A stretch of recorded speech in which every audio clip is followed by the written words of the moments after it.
नमस्कार. साम संजीवनीमध्ये सगळ्यांचं मनपूर्वक स्वागत आहे. मी डॉक्टर मृण्मयी भजक. आज 1 एप्रिल आणि 1 एप्रिलपासून साम संजीवनीची जी वेळ आहे त्या वेळेत आम्ही थोडासा बदल केलेला आहे. 4:45 ते 4:30 या वेळेत तुम्ही तुमचा आवडता कार्यक्रम साम संजीवनी यानंतर बघू शकता. आजचा आपला विषय आहे बीजदोष, वंध्यत्व आणि आयुर्वेद. खरं तर बदलत्या जीवनशैलीमध्ये आपण बघतो की वंध्यत्वाचं प्रमाण खूप वाढलेलं आहे आणि त्या संदर्भात आयुर्वेद काय करू शकतं याबद्दल जाणून घेणार आहोत आजच्या कार्यक्रमातून. या विषयातील तज्ज्ञ वैद्य विनेश नगरे आज आपल्याबरोबर आहेत. त्यांचं स्वागत करूया. नमस्कार सर, कार्यक्रमात आपलं मनपूर्वक स्वागत करते. सरांबद्दल थोडक्यात ओळख करून देते. वैद्य विनेश नगरे हे स्त्रीरोगतज्ञ असून आयुर्वेदातील आयुर्वेदाचार्य ही पदवी त्यांनी संपादन केलेली आहे. तसंच MS स्त्रीरोग ही पदव्युत्तर पदवी देखील त्यांनी पुण्यातील सुप्रसिद्ध अशा टिळक आयुर्वेद महाविद्यालयातून घेतलेली आहे. गेली 17 वर्ष पुणे आणि मुंबई इथं सर रुग्णांना सेवा देत आहेत. स्त्रियांमधील विविध शस्त्रक्रियांमध्ये ते पारंगत आहेत. तसंच ह्या शस्त्रक्रिया टाळण्यासाठी उपयुक्त अशा विविध आयुर्वेद उपचारांबद्दल ते सतत संशोधन करत असतात. याशिवाय टीनेजर म्हणजे 13 ते 19 या वयोगटातील मुलींमध्ये आढळणाऱ्या मासिक पाळीच्या समस्यांवर त्यांचं विशेष संशोधन आहे. त्यातही विशेष करून PCOS म्हणजेच पॉलिसिस्टिक ओव्हरी ह्या आजाराच्या शारीरिक, मानसिक आणि सामाजिक कारणांचा सतत वेध घेऊन त्यांचे उपचार करण्यासाठी वैद्य विनेश नगरे हे प्रसिद्ध आहेत. फक्त भारतातीलच नाही तर परदेशातही अनेक रुग्णांना ते उपचारांबाबत मार्गदर्शन करत असतात. अपत्यप्राप्तीसाठी आयुर्वेदातील विविध उपचार तसंच उत्तर बस्ती या विशेष पंचकर्मात त्यांनी प्रावीण्य प्राप्त केलंय. खरं तर ह्या विषयाचा गाढा अनुभव त्यांच्यापाशी आहे आणि ह्या विषयातील तुम्हाला जर काही प्रश्न असतील, शंका असतील तर जरूर कॉल करा. 66843333 ह्या क्रमांकावर. 022 हा आहे STD कोड मोबाईल धारकांसाठी आणि मुंबई बाहेरील प्रेक्षकांसाठी. तर सुरुवात करूया. सर, पुन्हा एकदा स्वागत करते तुमचं. आणि हल्ली आपण बघतोय की वंध्यत्वाचं प्रमाण जे आहे ते खूप वाढलेलं आहे स्त्रियांमध्ये आणि पुरुषांमध्ये देखील. तर सुरुवातीला त्याबाबत काय सांगाल? खरं म्हणजे बीजदोष हा एक मुख्य कारण वंध्यत्वासाठी असतं. बरं. लग्न झाल्यानंतर साधारणपणे 1 वर्ष किंवा 2 वर्षापर्यंत कुठलंही तुम्ही संतती प्रतिबंधक साधन नाही वापरलं आणि गर्भधारणा झाली नाही तर वंध्यत्व आहे असं मानलं जातं. आता वंध्यत्वामध्ये अनेक वेगवेगळी कारणं असतात. आजचा आपला विषय आहे बीजदोष. बरं. आयुर्वेदामध्ये जेव्हा एखादी गोष्ट सांगितली जाते तेव्हा ती सूत्रबद्ध करून सांगितली जाते. आता सूत्रबद्ध करताना बीज म्हणजे नक्की कसं असावं, स्त्री बीज किंवा पुरुष बीज, याबद्दल एक छोटी संकल्पना आढळते. शुक्रम सौम्यम आर्तवम आग्नेयम. जे शुक्र हे सौम्य स्वरूपाचं असलं पाहिजे. यात शुक्र हे शुक्राणू हा शुक्रजंतू पुरुषाचा मांडलेला आहे. तर आर्तवम आग्नेयम म्हणजे आर्तव स्त्री बीज हे आग्नेय स्वरूपाचं असलं पाहिजे, अग्निप्रधान. हे असं काय, ह्याचा विचार आपण नीट केला तर ह्याच्या मागे काही संकल्पना आढळतात. पुरुषाचं शुक्र हे नुसतं एकच बीज तिथे उपयोगी पडत असतं प्रेग्नन्सीला. जेव्हा आयुर्वेदात सांगितलं जातं की ऋतुक्षेत्रांबू बीजानाम सामग्र्यात अंकुरो यथा. ऋतू, क्षेत्र, अंबू आणि बीज 4 घटक एकत्र यायला लागतात. हे घटक एकत्र आले की गर्भधारणा होते. ह्यातला बीज हा 4था घटक आहे. हा स्त्री बीज आपण मानू शकतो. तर पुरुष बीजामध्ये एकच घटक आहे. बाकी ऋतू म्हणजे मासिक, नियमित मासिक पाळी, क्षेत्र म्हणजे गर्भाशय आणि त्रावर्ता योनी उत्तम असणं, आणि अंबू म्हणजे जलीय धातू, रसरक्त उत्तम असणं हे आवश्यक असतंच. यातील एकच घटक बीज हा पुरुषाकडून येतो. पण मग तो महत्वाचा आहेच. पुरुषाकडून तो बीज येताना सौम्य स्वरूपाचं असलं पाहिजे, कारण त्याची जी काही एंट्री म्हणजे प्रवेश होणार आहे योनी मार्गामध्ये तो सहजपणे व्हायला हवा. त्या सौम्यतेतून तो पुढेपर्यंत जायला पाहिजे आणि तो त्या वातावरणात टिकून बीजवाही नलिकेत येणाऱ्या स्त्री बीजाला संयोग व्हायला पाहिजे. आता संयोग होताना आर्तवाने मग पुढे काय करायचं आहे, स्त्री बीजानी परिणमन म्हणजे प्रक्रिया घडवून आणायची आहे. म्हणून ते आग्नेयता आवश्यक असते. परिणमन घडताना पुरुष बीजाला जुळवून घेणं, त्या दोन्ही बीजाच्या फलनातून गर्भ उत्तम निर्माण करणं आणि मग तो गर्भ आणून रुजवणं. तो कुठे, गर्भाशयामध्ये. आता हा गर्भ आणून रुजवणं म्हणून तो वाढणं हे सगळं आर्तवाच्या आग्नेयतेमुळे टिकून राहतं. जेव्हा आपण उपचारांचा विचार करतो की पुरुष बीजात उपचार करायचा आहे, स्त्री बीजात उपचार करायचा आहे, तर मूळ संकल्पना हीच ठेवली जाते. शुक्रम सौम्यम आर्तवम आग्नेयम. पुरुषाच्या बीजाची, शरीराची सर्व गुण दोषांची, त्रिदोषांची सौम्यता टिकली पाहिजे. बरं. आणि स्त्रीमध्ये आर्तवाची आग्नेयता टिकायची असेल तर ती आग्नेयता पहिल्यापासून टिकली पाहिजे. म्हणजे कशी, शरीरात 3 प्रकारचे अग्नी पूर्णपणे काम करतात. कोष्ठ म्हणजे आतड्यांमध्ये जाठराग्नी काम करतो. त्याच्यानंतर आहार रसाची उत्पत्ती झाली की आहार रसातून पुढे धातूंमध्ये पचन सुरू होतं. ते सूक्ष्म पचन, त्याला धातुभग्नी म्हणतात. रसधातुभग्नी, रक्तधातुभग्नी, मांसधातुभग्नी हे अग्नी सूक्ष्मपणे काम करतात. आलेल्या आहार रसाचं शोषण करतात, त्यातून आवश्यक तो भाग काढून घेतात, बाकीचा भाग मलभाग म्हणून टाकून देतात. असं पोषण होत होत रस, रक्त, मांस, मेद, अस्थि, मज्जा शुक्रापर्यंत गेलं की शुक्राचं पोषण होतं. आणि मग शुक्राचं पोषण उत्तम झालं की पुरुष असेल तर शुक्राणू, स्त्री असेल तर आर्तवाची उत्पत्ती होते. आता पुरुषामध्ये सौम्यता असल्यामुळे त्याला बाकी गुण लागत नाहीत. पण मग तिसरा अग्नी इथे काम करतो. अच्छा. आर्तवम आग्नेयम. स्त्री बीज हे अग्निस्वरूप असल्यामुळे त्याचं परिणमन होताना सुद्धा ती अग्नी टिकली पाहिजे. तो अग्नी टिकला तर त्याचं परिणमन चांगलं होणार. मग आपण ह्या सूत्राचा विचार करून उपचारांमध्ये पुढे घेऊन जातो. उपचार करत असताना आपण सगळ्यात पहिल्यांदा शुक्रामध्ये म्हणजे पुरुष बीजांमधले दोष पाहू. बरं. पुरुष बीजांमध्ये 2 प्रकारचे दोष आढळतात. एक तर संख्या कमी असणे किंवा अगदीच नसणे, म्हणजे संख्या कमी असणे ऑलिगोस्पर्मिया, संख्या म्हणजे शुक्रजंतूंचा अभाव असणे म्हणजे अझूस्पर्मिया. दुसरी गोष्ट, शुक्रजंतू आहेत पण क्षमता नाही.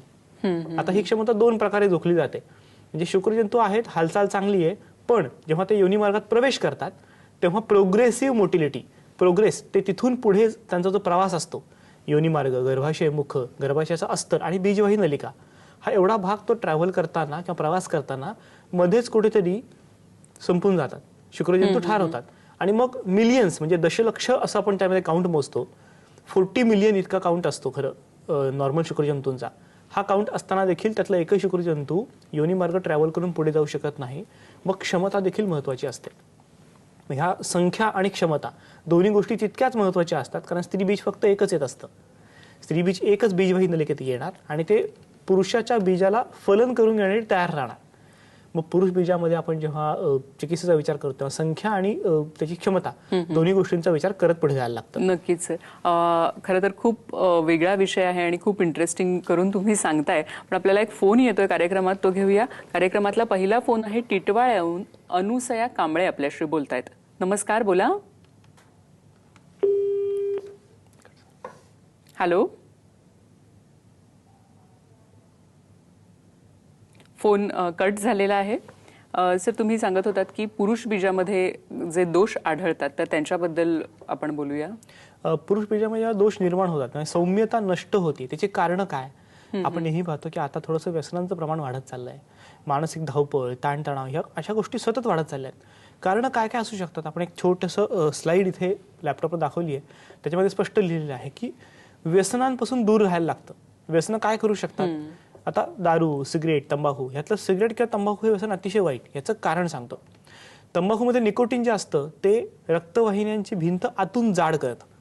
थोडक्यात एखादं झाड आहे, त्याला 1 इंची पाईपलाईन जोडली आहे पाणी पोचवायला, आणि ते पाणी चांगलं पोचतंय, झाड मस्त डवरतंय, त्याला फळं फुलं छान लागलेली आहेत. पण जर ती 1 इंची पाईपलाईन आतून जाड झाली आणि ती अर्धा इंची झाली तर पोषण पुरत नाही. आणि ही घटना किंवा ही जी काही बदल होतो हा निकोटीनमुळे होतो. मग ते सिगरेट, तंबाखू, गुटखा ह्या तिन्ही प्रकारच्या व्यसनांमध्ये तंबाखू असल्यामुळे, अगदी स्त्रियांमध्ये मिसरी सुद्धा, म्हणजे मिसरी आणि हे सगळे व्यसनांमुळे त्या रक्तवाहिन्या बारीक होत जातात आणि पोषण न पोचल्यामुळे पुरुषांच्या शुक्राणूची संख्या आणि क्षमता दोन्ही कमी होत जातात. नक्कीच सर. सर, पुन्हा आपल्याला एक फोन येतोय, तो घेऊया. संगीता ढगे आपल्याशी बोलतायत डोंबिवलीहून. नमस्कार मॅडम. नमस्कार. माझं नाव संगीता ढगे, मी डोंबिवलीहून बोलते.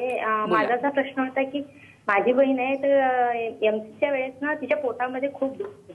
बरं, वय काय आहे? याच्याबद्दल थोडं विचारायचं होतं. बोला ना. दुखत असेल आणि नंतर काय उपाय किंवा काही औषध वगैरे, काही ट्रीटमेंट वगैरे करायची का? आणि तिचं वय 21 आहे, 21 इयर्स. तर जरा सांगितलं तर बरं होईल. धन्यवाद. नक्कीच, थँक्यू. काय सांगाल सर? 21 वर्ष वय आहे आणि पाळीच्या वेळी त्यांना पोटात दुखतं. पाळीच्या वेळेस पोटात दुखणं हे जनरली होतं तेव्हा तिथल्या रक्तवाहिन्यामध्ये कंजेशन किंवा अडथळा निर्माण झालेला असतो. पूर्णपणे मोकळेपणा राहत नाही. म्हणजे रक्ताची निर्मिती, जे काही गर्भाशयाच्या आतमधला अस्तर असतं त्याची निर्मिती किंवा बीजाची निर्मितीमध्ये कुठेतरी अडथळा असतो. आणि ही प्रक्रिया नीट पूर्ण पार न पडल्यामुळे तो फ्लो, म्हणजे जो काही रक्तस्राव व्हायला पाहिजे, निर्मिती झाली आणि त्याचा उपयोग झाला नाही म्हणून ह्या गोष्टी बाहेर पडणार आहेत. ह्या बाहेर पडताना नीट पडत नाहीत तेव्हा कंजेशन किंवा असं आखडलेपणा निर्माण होतो आणि दुखायला लागतं. घरच्या घरी जर सोपा उपाय करायचा असेल फक्त दुखण्यावर, तर खडा हिंग तुपात भाजावा, थोडासा अगदी छोटासा, एक तुरीची डाळी असते ना त्याच्या 2 पट असा साधारणपणे खडा हिंग भाजावा. तो भाजल्यानंतर तो एरंडेल तेलातनं किंवा नुसताच गुळाबरोबर दिला तरी चालतो, गरम पाण्याबरोबर. ह्यानी दुखणं कमी लवकर होतं. तरी सुद्धा तुम्ही त्याचे सगळ्या तपासण्या करून घ्या, सोनोग्राफी करून घ्या. बरेच वेळा पॉलिसिस्टिक ओव्हरी सारख्या आजारामध्ये जेव्हा बीज निर्मिती अडते आणि गर्भाशयाचं अस्त्र पण नीट निर्माण होत नाही, तेव्हा निर्मिती नीट न झाल्यामुळे पोटात दुखत असतं आणि ह्याची चिकित्सा तपासणी करून करणं अत्यंत आवश्यक आहे. असं तुम्ही जे सांगितलं की हिंग घ्यायचं, तर ते पाळीच्या वेळीच घ्यायचं, ज्या दिवशी दुखायला लागतं त्या तेव्हाच क्षणी तुम्ही घ्यायचं. खडा हिंग भाजून घेऊ शकता. बरं. आणि त्यात अजून एक गोष्ट करता येते, म्हणजे समजा जर पोट साफ होत नसेल आणि त्याबरोबरच पाळी पण आल्यानंतर दुखत असेल, तर पाळीच्या 1 दिवस आधी किंवा 2 दिवस आधी तुम्ही एरंडेल तेल 1 चमचा गरम पाण्यात रात्री झोपताना घेऊन टाका. त्याने पोट चांगलं साफ होऊन गेलं तर आयुर्वेदच्या दृष्टीने असं म्हणतात की अपानवायूच्या क्षेत्रामध्ये हे सगळ्या गोष्टी आहेत. म्हणजे मलमूत्रवायू पास करणे, बीज निर्मिती करणे, पाळी आणणे, गर्भाल निर्माण करणे, सगळी अपानवायूची कामं आहेत. एक काम बिघडलं की दुसरं बिघडतं. यानुसार जर बीज निर्माण होऊन ते नीट बाहेर पडत नसेल, पाळी नीट येत नसेल, तर अपानाचं अनुलोमन म्हणजे त्याला मोकळं केलं पाहिजे. यासाठी एरंडेल 1 चमचा रात्री झोपताना पाळीच्या आदल्या दिवशी जर घेतलं तर त्याचं दुखणं कमी व्हायला खूप चांगला फायदा होतो. नक्कीच सर. म्हणजे बीजदोष हा जो विषय आहे हा खूप मोठा आहे आणि आपण मगाशी पुरुष बीजदोष जे आहेत त्याच्याबद्दल बोलत होतो. तुम्ही व्यसनांबद्दल सांगितलं, आणखी कुठली कारणं आहेत? व्यसनांबरोबरच आपण बघतो की खाण्यापिण्यातल्या सवयी, म्हणजे आता बऱ्याच पुरुषांना असं असतं की जेवणात फरसाण लागतं, लोणचं लागतं, किंवा अगदी खायला घेतल्याने हे काय मीठ कमी टाकलेस, पटकन घेणार वर्ण मीठ टाकणार. आता अति मीठ किंवा अति मिठाचे पदार्थ खाल्ले तर लवण हे शुक्रनाशक असतं असं स्पष्ट वर्णन आयुर्वेदामध्ये सापडतं. लवण किंवा मीठ जास्त घेतल्यामुळे हाडांची झीज होते असं मॉडर्न सायन्स सुद्धा सांगतं. हाडं म्हणजे अस्थी. आता अस्थी, मज्जा, शुक्र 3 धातू आहेत. याचा अर्थ जेव्हा परिणमन पुढे पुढे जाणार आहे अस्थि मज्जा शुक्राकडून, तेव्हा अस्थिची जर झीज झाली तर तीच मज्जा आणि शुक्र धातूला काहीही पोषण मिळू देणार नाही. जर शुक्राचं पोषण झालं नाही तर काउंट म्हणजे संख्या किंवा त्याची हालचाल उत्तम होणं शक्यच नाही. असंच खाण्यामध्ये सुद्धा गरम गरम गोष्टी, म्हणजे आता तुमचा चहा जास्त घेणं होतं, खूप धावपळ असते, जॉबवर असते किंवा रात्रीची ड्युटी असते, चहा कॉफीचं प्रमाण जास्त होतं. अशा वेळेस चहा कॉफी जास्त घेतल्यामुळे किंवा चमचमीत छान आहार घेतल्यामुळे, अशा आहारामुळे शरीरातली उष्णता वाढते, शुक्राची सौम्यता कमी होत जाते आणि त्याचा थेट परिणाम आपल्या बीजावर होतो. नक्कीच. म्हणजे खरं तर ह्या अगदी छोट्या छोट्या गोष्टी आहेत आणि ह्या सवयी बऱ्याच जणांना असतात, पण त्याचा देखील याच्यावर बीजदोषांवर परिणाम होऊ शकतो. सर, आपल्याला एक फोन येतोय, नाशिकहून आपल्याशी बोलतायत उमा घोडके. नमस्कार, बोला. हो, मला नमस्कार. विचारायचं होतं मुलीबद्दल. तिचं लग्न होऊन 4 वर्ष झालेले आहे. बरं. तर तिला थायरॉइड सांगितलेलं होतं. पहिलं बाळ तिचं अप नॉर्मल होतं आणि नंतर तिला मग 1 वर्षांनी परत तिला राहिले 3-3.5 महिन्याचं. त्यावेळेस तिला मुलगाच होता तो आणि अचानक असंच तिच्या हे झालं बाळाचं. मग तिचं परत ट्रीटिंग केलं. परत 1 वर्षांनी परत राहिलं तिला आणि परत 1.5-2 महिन्यांनी परत तसंच झालं तिला. बरं. तर मग असं थायरॉइडमुळे होऊ शकतं का? असं सगळं तिच्या टेस्ट सगळ्या झालेल्या आहेत. डॉक्टर सांगतात नॉर्मल आहे बा, काहीच नाही दोघांमध्ये, सर्व टेस्ट वगैरे सगळं झालेलं आहे. बरं. आणि वय काय आहे? तेच काळजी बा, काय करायचं बा पुढे. वय काय आहे मुलीचं? तिचं 29 आहे. 29 आहे. हो. बरं बरं, ठीक आहे. हो, तेच. चालेल. तुमच्या प्रश्नाला डॉक्टर उत्तर देणार आहेत. खरं तर अनेक प्रश्न तुमच्याही मनात असतील ते कार्यक्रमातून आपल्यासमोर येणारच आहेत. आणखी जाणून घेणार आहोत या विषयाबद्दल, पण आत्ता थांबतो एका छोट्याशा विश्रांतीसाठी.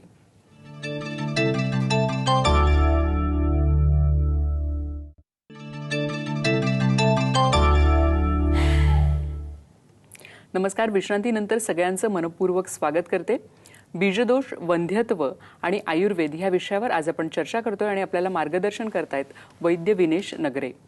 सर, ब्रेकवर जाण्यापूर्वी आपल्याला नाशिकहून फोन आला होता आणि त्यांनी सांगितलं की 29 वर्षाची त्यांची मुलगी आहे आणि 4 वर्षापासून लग्न झाले आणि 3 वेळा त्यांचं अबॉर्शन रिपीटेडली होतंय. तर थायरॉइडमुळे हे होऊ शकतं का?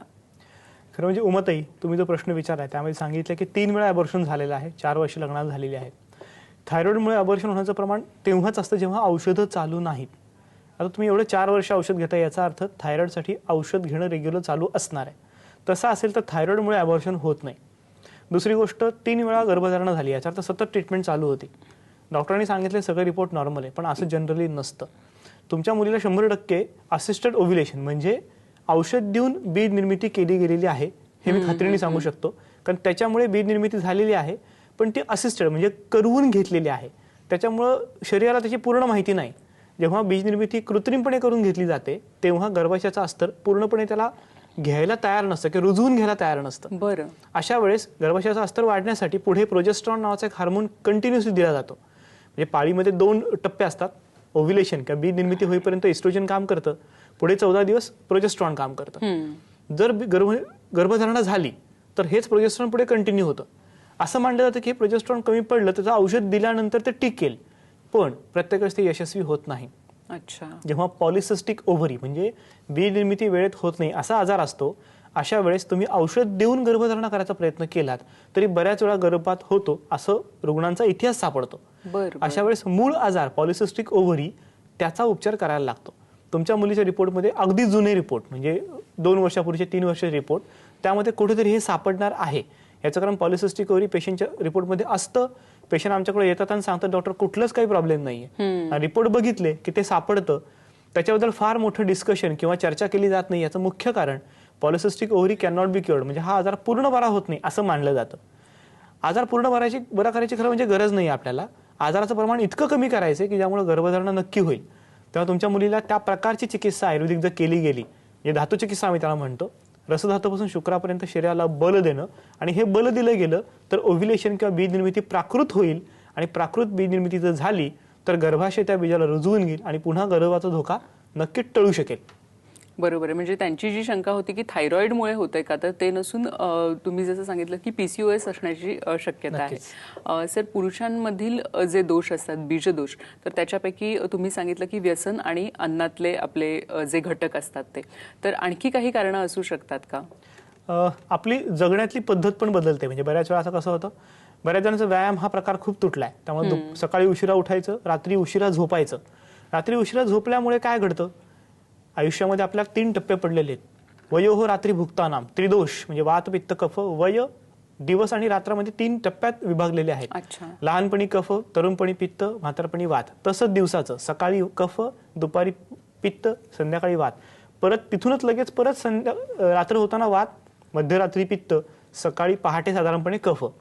आता पित्ताच्या काळात परिनमन होणं अपेक्षित असतं. म्हणजे काय, तर अन्नाचं पचन होणं, त्यातले टॉक्सिन्स बाजूला होणं, सगळं शरीर मोकळं करणं आणि पुन्हा नव्याने उभं राहण्यासाठी तयार होणं. मग तुम्हाला विश्रांतीची गरज असते. याच काळात जर तुम्ही झोपला नाहीत, जागे राहिलात, तर शरीराला ती विश्रांती मिळतच नाही. बऱ्याच वेळा असं होतं की आपण दिवसभर घरी नसतो, रात्री जास्त जेवतो आणि जास्त जेवल्यामुळे ते पचन प्रॉपर होत नाही, अंगी लागत नाही, परिणमन शुक्रापर्यंत जातच नाही. त्यात आहाराचं प्रमाण बदललंय म्हणजे झोपण्या उठण्याची गोष्ट बदलली, शरीरातलं टेम्परेचर किंवा तापमान बदललं, त्याचं पचन होताना तापमान बदललं. या सगळ्या गोष्टीमुळे तापमान जर बदललं तर शुक्राची सौम्यता नष्ट होत जाते आणि काउंट किंवा मोटिलिटी कमी होत जाते. याचबरोबर आपण घालणाऱ्या कपडे हा सुद्धा एक महत्वाचा भाग आहे. आता जीन्सचं प्रमाण खूप वाढलेलं आहे. जीन्स घालणं म्हणजे एकदम असं स्टेटस सिम्बॉल झालेलं आहे. खरं म्हणजे आपण उष्णकटिबंधामध्ये राहतो. उष्णकटिबंधात राहत असल्यामुळे आपण पाहिलं असेल गावाकडे सुद्धा पांढरा पायजमा किंवा धोतर वापरतात. आता त्यांच्याकडे पण खरं बदल व्हायला लागलाय. ह्याचं कारण सगळ्यात मुख्य आपण काय पाहिलं मगाशी, शुक्रम सौम्यम आर्तवम आग्नेयम. आर्तवाची आग्नेयता टिकवून धरण्यासाठी स्त्री बीजांडकोश हे पोटाच्या आतमध्ये आहेत. पोटाची उष्णता त्याला सहाय्यक ठरते. तर आपली ही उष्णता मारक ठरू नये म्हणून पुरुषांचे अंडकोश किंवा बीजांडकोश हे बाहेर आहेत. याचं कारण त्याला आतमधली उष्णता मारक ठरू नये, सौम्यता टिकून राहावी. मग हे बीजांडकोश जर बाहेर असतील आणि तुम्ही जीन्स घातली तर त्याला उष्णतेचा त्रास होऊ शकतो.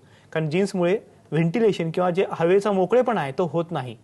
जीन्स हा प्रकार जनरली युरोप किंवा अमेरिका सारख्या देशांमध्ये वापरला जातो जिथं प्रचंड थंडी असते आणि या थंडीपासून बचाव करणं किंवा काऊबॉईज अगदी कुठेही कसेही धडपडणार पडणार त्यांना लागू नये म्हणून.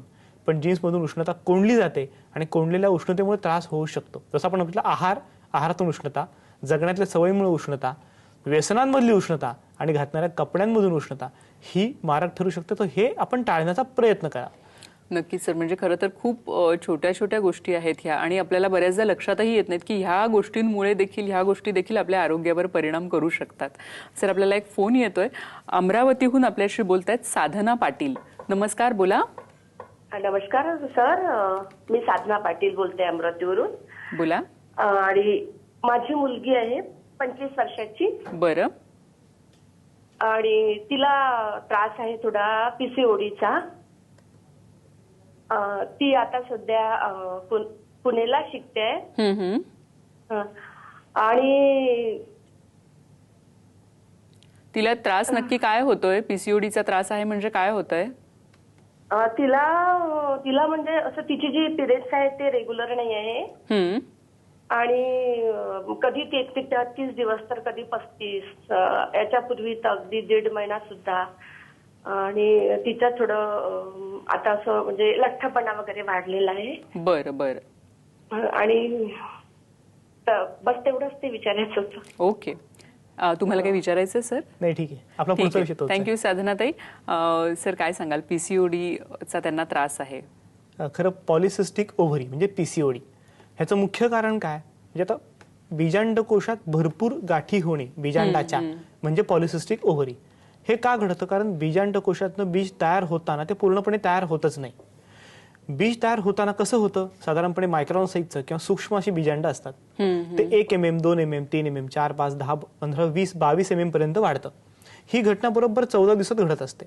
हे घडत असताना त्याला आवश्यक पोषण, त्याला आवश्यक ऊर्जा जर पोचली गेली तर ते छान वाढतं आणि ते पूर्णपणे मॅच्युअर होतं, म्हणजे पूर्ण वाढ होतं आणि बीजांड फोडून ते बाहेर पडतं. ह्याला ओव्ह्युलेशन म्हणतात. ओके. ओव्ह्युलेशन जर वेळेत झालं तर पेशंट नॉर्मल, अदरवाईज तो पॉलिसिस्टिक ओव्हरीचाच पेशंट आहे असं मानलं जातं. मग भले त्या बारीक बारीक गाठी झालेल्या नसतील आणि ओव्ह्युलेशन होत नाहीये तरी सुद्धा कधी कधी काही लोकांमध्ये असं होतं की पॉलिसिस्टिक ओव्हरी असल्यामुळे बीजांड मोठं होतं आणि अजून मोठं होतं. 30 मिलीमीटर 40 मिलीमीटरची गाठ तयार होते. ही गाठ जर पाळी आल्यानंतर लगेच निघून गेली त्याला फॉलिक्युलर सिस्ट म्हणतात. ती टिकून राहिली त्याला सिंपल ओव्हरियन सिस्ट म्हणतात. इतर कुठल्या गोष्टीमुळे त्यात सूज आली, आतमध्ये कॉम्प्लेक्स सिस्ट झाला किंवा अगदी रक्तस्राव झाला, हिमोरेजिक सिस्ट तयार होतात. कधी कधी एंडोमेट्रियोसिसमुळे सुद्धा हे हिमोरेजिक सिस्ट किंवा चॉकलेट सिस्ट तयार होतात. आता या सगळ्याच गोष्टींमध्ये एक घटना कायम, बीजांडकोशातनं बीज चांगलं तयार होऊन बाहेर पडत नाही. बरोबर. मासिक पाळी नियमित येण्यासाठी सगळ्यात महत्त्वाची घटना असते बीजांडकोशातनं बीज वेळेवर तयार होऊन बाहेर पडलं पाहिजे. त्याला उपयुक्त रुजवून घेण्याची जमीन 2 टप्प्यात, म्हणजे बीज तयार होताना एक टप्पा प्रॉलिफरेटिव्ह फेज, थोडक्यात आपण म्हणतो नांगरणी झाली पाहिजे. आणि मग ओव्ह्युलेशन झाल्यानंतर पाळी येईपर्यंत एक फेज, त्याला सिक्रेटरी फेज म्हणतात, म्हणजे आपण थोडक्यात मशागत म्हणूयात. ह्या 2 टप्प्यात जर जमीन चांगली वाढली आणि बीज त्यात रुजू शकलं किंवा नाही रुजू शकलं तरी पाळी चांगली नॉर्मल येऊ शकते. जेव्हा पॉलिसिस्टिक ओव्हरीचा आजार डेव्हलप होतो तेव्हा ही घटना होत नाही आणि मासिक पाळी अनियमित व्हायला लागते. मग अनियमित किती, ह्याला काही खरं म्हणजे गणित नाही. मग ती 5 दिवस लेट येईल, 10 दिवस लेट येईल, 2 महिने, 6 महिने. काही मुली तर आम्हाला सांगतात की डॉक्टर औषध नाही घेतलं ना तर पाळी येत नाही. बापरे. औषध पाळी याला घ्यावं लागतं. दुसरी गोष्ट त्यात रक्तस्राव कमी जास्त व्हायला लागतो. काही मुली सांगतात डॉक्टर पाळी येते, नुसती नावाला येते, 1 थेंब 2 थेंब फक्त रक्त जातं आणि संपलं, पुढच्या महिन्यात तेच. दुसरा प्रकार, येतंय ब्लिडिंग होतंय, थांबतच नाही, चालूच आहे, म्हणजे ते नळ व्हायल्यासारखं. 4 दिवस 5 दिवस 6 दिवस 7 दिवस 8 दिवस. आम्ही एक पेशंट तर पाहिली होती जी औषध घेऊन कंटाळली होती, सतत वर्षभर रोज एक पॅड घ्यायला लागत होतं. अजिबात औषध घेणार नाही म्हणली मी, कुठलंच औषध, हार्मोन घेणार नाही ॲलोपॅथीचा. म्हणलं ठीक आहे, हरकत नाही, ॲलोपॅथीचं हार्मोन घेऊ नकोस, आम्ही तुला जे औषध देतो ते पाळीचं औषध नाही. ते मूळ जी कन्सेप्ट आहे पॉलिसिस्टिक ओव्हरीची, ती बीज निर्मिती नीट व्हायला पाहिजे. बरोबर. आयुर्वेदचं म्हणणं आहे की एका शरीरातून दुसरं शरीर निर्माण करताना हे माध्यम म्हणून वापरलं जातं. सो मूळ शरीर जर उत्तम असेल, स्त्रीत्व नीट टिकलेलं असेल तर ह्या बीजाची निर्मिती चांगली होते. तुम्ही आत्ताच सांगितलं की तुमची मुलगी थोडी जाड झालेली आहे, केस गळायला लागलेत, तर ती मुख्य लक्षण असतात. खरं म्हणजे जेव्हा पॉलिसिस्टिक ओव्हरी येते तेव्हा सगळ्यात पहिली घटना होते अनियमित मासिक पाळी. आता आपण सांगितलं की थोडी लेट होईल, जास्त लेट होईल, येणारच नाही कदाचित. दुसरी गोष्ट, ओव्ह्युलेशन होताना इस्ट्रोजन नावाचा एक हार्मोन काम करतो. तो हार्मोन काम करताना त्याची लेव्हल जर परफेक्ट राहिली आणि ओव्ह्युलेशन झालं तर काही त्रास होत नाही. पण जर बीजांडकोशातनं बीज तयार होऊन बाहेर पडलं नाही तर इस्ट्रोजनची लेव्हल वाढते, इस्ट्रोजन एक्सेस होतं आणि तो त्रास द्यायला लागतो.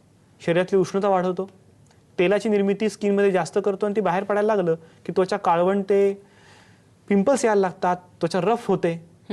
दुसरी गोष्ट, डोक्यात कोंडा व्हायला लागतो. त्याचबरोबर सिरम इन्शुलिनचा रेजिस्टन्स फॉर्म होतो, म्हणजे तुम्ही जेवण जेवल्यानंतर जी साखर पचायला पाहिजे त्यासाठी इन्शुलिन काम करतं. हे इन्शुलिन अडवून धरलं जातं आणि याच्यामुळे ती साखर पचतच नाही, साठत जाते. मग तुम्ही सांगितल्याप्रमाणे ती मुलगी जाड व्हायला लागते. हा इन्शुलिन जर रेजिस्ट केला तर तो म्हणतो ठीक आहे मी दुसरं काम करतो आणि तो जातो स्त्रीत्वाचे हार्मोन कमी करायला लागतो, पुरुषत्वाचे हार्मोन वर आणतो. याला अँड्रोजेनिक इफेक्ट असं म्हणलं जातं. यामध्ये डोक्यावरचे चांगले छान केस जे स्त्रीत्वाचं लक्षण आहे ते तुटतात, दुभंगतात, पातळ होतात आणि गळायला लागतात, पांढरे होतात. दुसरी गोष्ट, पुरुषांप्रमाणे अनावश्यक म्हणजे अनावश्यक केसांची लव दिसायला लागते. आणि तिसरी गोष्ट, चांगला शांत स्वभाव, सहनशील स्वभाव, चिडचिडा, कंटाळवाणा आणि नैराश्य यायला लागतं. कधी ह्या मुलीला राग येईल सांगता येत नाही. ही सगळी लक्षणं केवळ पॉलिसिस्टिक ओव्हरीची आहेत. आणि आज आपण जो विषय चर्चा करतोय, बीजदोष, वंध्यत्व आणि आयुर्वेद, याच्यामध्ये बीजदोष खूप महत्त्वाचा आहे. पॉलिसिस्टिक ओव्हरी असताना सगळ्यात मुख्य अडचण लग्न झाल्यानंतर गर्भधारणा होण्यास होते. कारण जर बीज उत्तम नाही तर शुद्ध बीजापोटी फळे रसाळ गोमटी हे कसं घडणार? बरोबर आहे सर. सर, आपल्याला आणखी एक फोन येतोय पुण्याहून. अनिता पोटे आपल्याशी बोलतायत. नमस्कार, बोला. नमस्कार मॅडम, माझा जो नमस्कार. त्रास आहे, मला पिरियड्स रेग्युलर आहे, पण ओके. एक वर्ष झालं मी ट्रीटमेंट करते आहे. मला इचिंग आणि व्हाईटचं प्रमाण जास्त आहे. तर मी सगळे टेस्ट वगैरे केलेले आहेत. मला HPV वगैरे सगळे रिपोर्ट नॉर्मल आहेत माझे. ओके. आणि जस्ट आता मी युरिन चेक केली, लाईटली युरिन इन्फेक्शन आहे. युरिन इन्फेक्शन 1 वर्षापूर्वी झालं होतं, पण तरीही डॉक्टर म्हणतात काहीच प्रॉब्लेम नाही. म्हणजे मला इचिंग आणि व्हाईट खूप जातं. काय प्रॉब्लेम ओके. होऊ शकतो? बरं, ठीक आहे. नक्कीच डॉक्टर आपल्या प्रश्नाला उत्तर देतील. डॉक्टर, काय सांगू शकाल त्यांना? आता त्यांनी सांगितलं ते आपल्या मगाच्या विषयाशी संबंधित होतं. पुरुष बीजाची प्रवेश होण्याची जागा. म्हणजे आम्ही काही पेशंट असेही पाहिलेत की कुठलीही दुसरी ट्रीटमेंट केली नाही, केवळ तो प्रवेश होताना अडचण येते. म्हणजे इचिंग होत आहे, इन्फेक्शन आहे, मग ते बॅरियर म्हणजे अडथळा निर्माण होतो. पुरुष बीज एंट्री केल्या तिथं नष्ट होतं, कारण तिथे वेगळा pH म्हणजे उष्णता निर्माण झालेली असते. मग हे इचिंग किंवा व्हाईट डिस्चार्ज कमी करायचं असेल तर युरिनचं इन्फेक्शन कमी केलं पाहिजे. त्याचबरोबर योनी भागातलं जे काही तिथे जंतुसंसर्ग आहे तो कमी केला पाहिजे. मग यासाठी योनी धावन, अगदी म्हणजे त्रिफळा काथाणी किंवा पंचवल्कल काथाणी करता येतं. धूपण जे गुग्गुळ आहे, मुस्ता आहे, इतर गोष्टींचा आहे. शिवाय त्याबरोबर योनी पिचू करता येतो. ह्या सगळ्या गोष्टीतनं जर इन्फेक्शन कमी झालं तर गर्भधारण व्हायला फारशी अडचण येत नाही, कारण तो मुख्य प्रवेशच बीजाचा अडथळा येत असतो. नक्कीच सर. खरं तर बीजदोष हा जो विषय आहे, या विषयाबद्दल सविस्तर आपण माहिती करून घेणार आहोत. स्त्री आणि पुरुष या दोघांमधील बीजदोष आहेत त्याबद्दल आपण चर्चा करणार आहोत. पण आता थांबतो एका छोट्याशा विश्रांतीसाठी.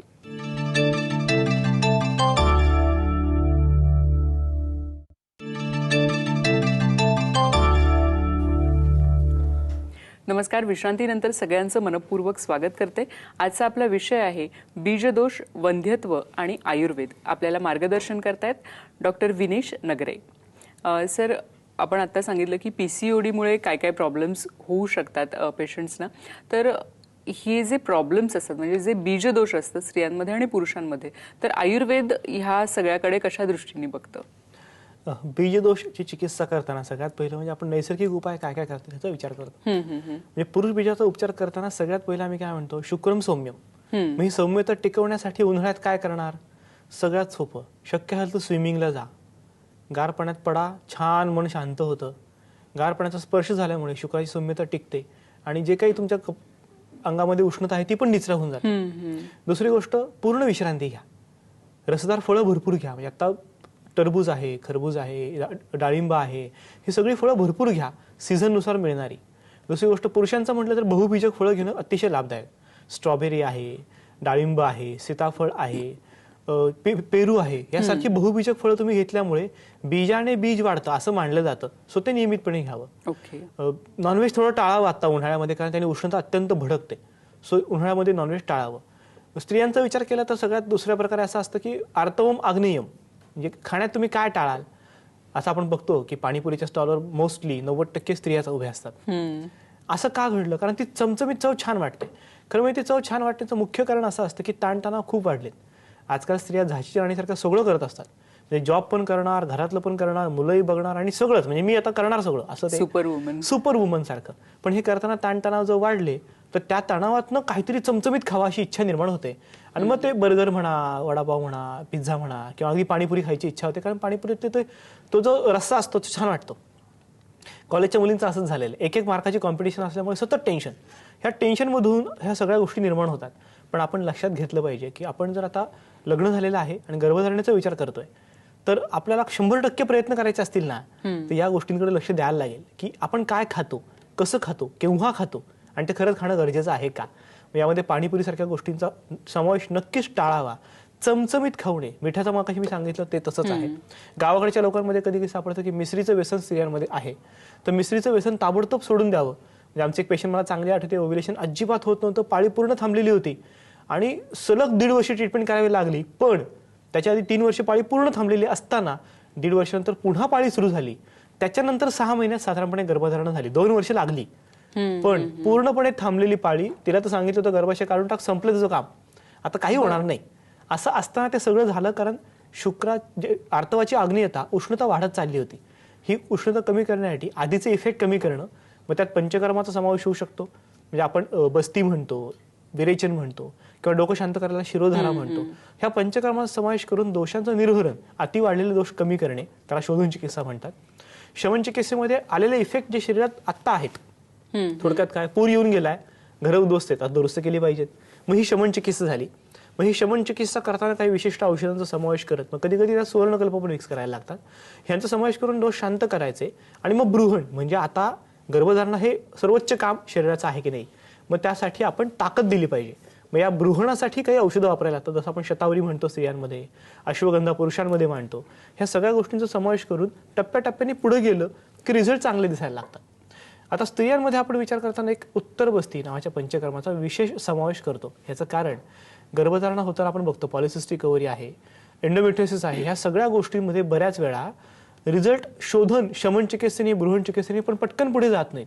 मग स्त्री विशिष्ट गर्भाशय हा आशय किंवा अवयव वेगळा आहे, मग ह्याची चिकित्सा वेगळी करण्यासाठी थेट तिथपर्यंत पोहोचलं पाहिजे का, तर होय.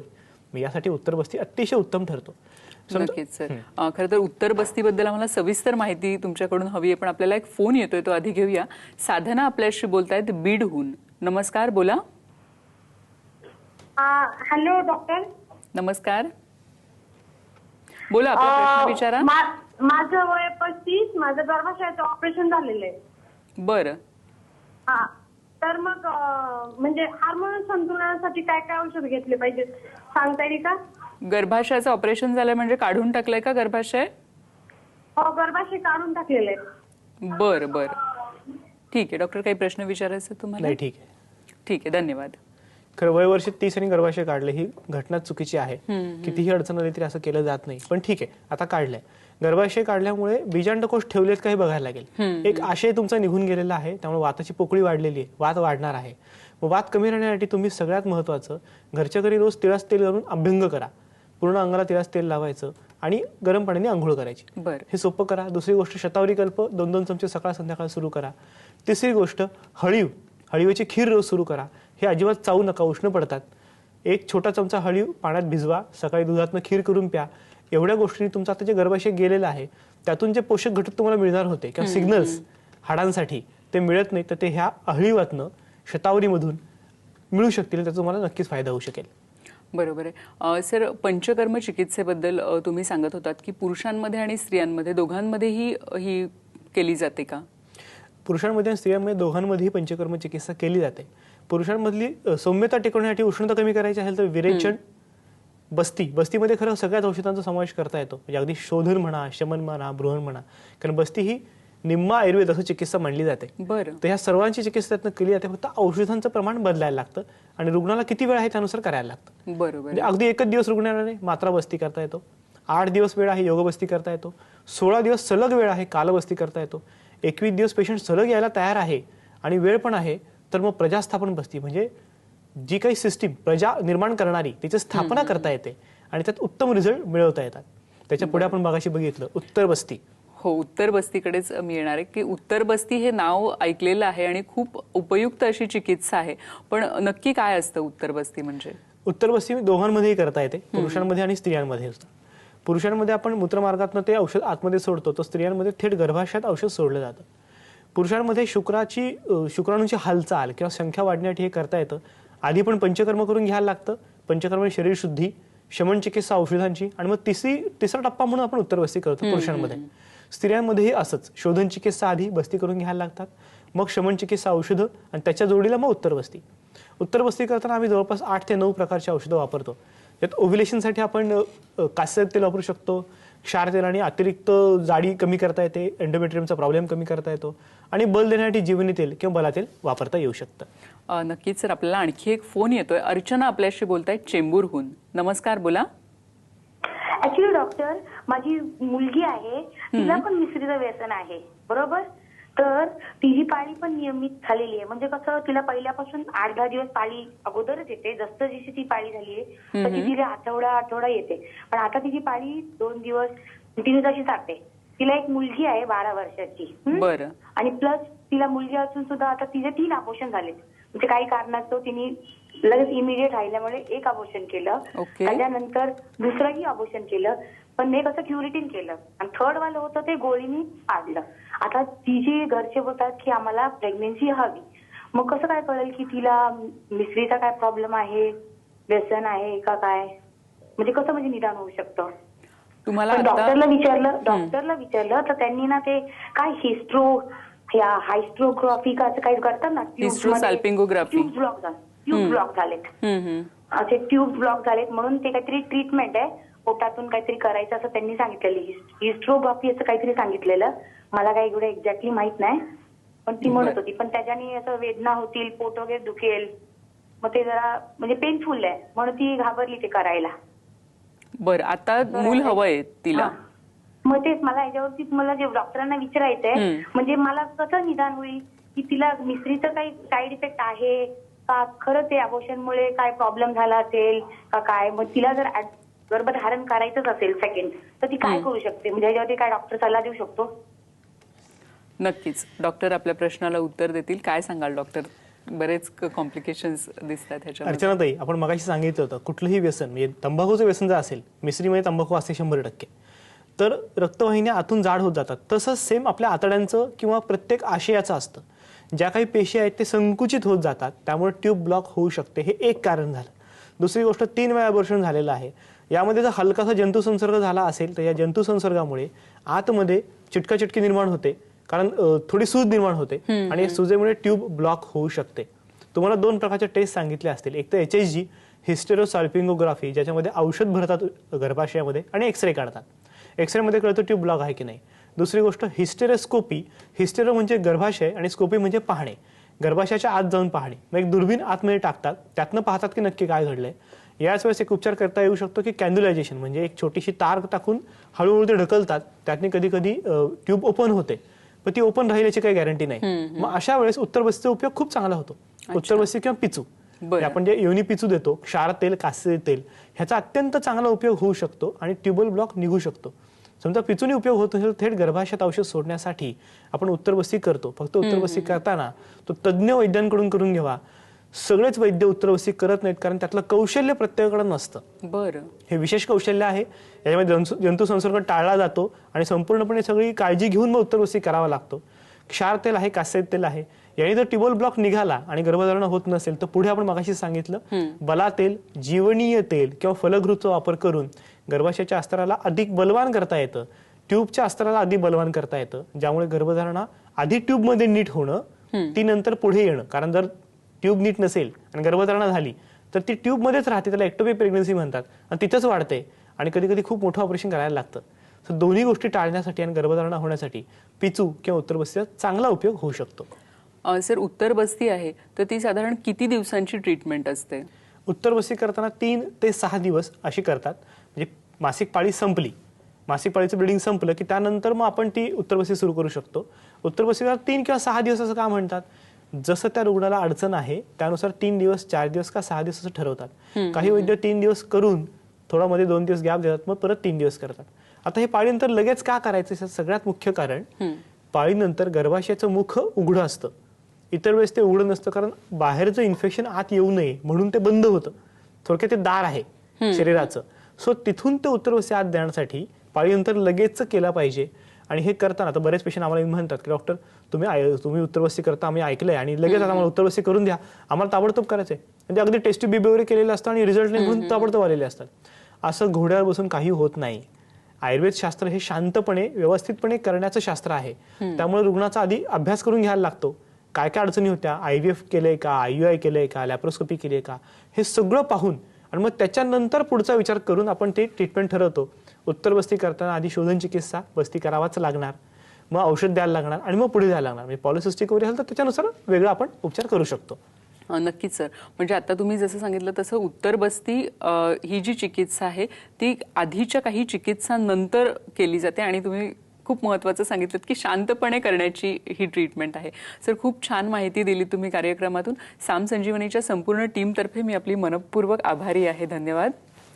दर्शक हो, वंध्यत्व हा जो विषय आहे हा हल्ली अतिशय जिव्हाळ्याचा विषय अनेक जणांसाठी झालेला आहे आणि त्यावर आपण काय काय करू शकतो, घरगुती उपाय काय करू शकतो आणि आयुर्वेदातून काय करू शकतो हे डॉक्टरांनी आत्ताच आपल्याला सांगितलेलं आहे.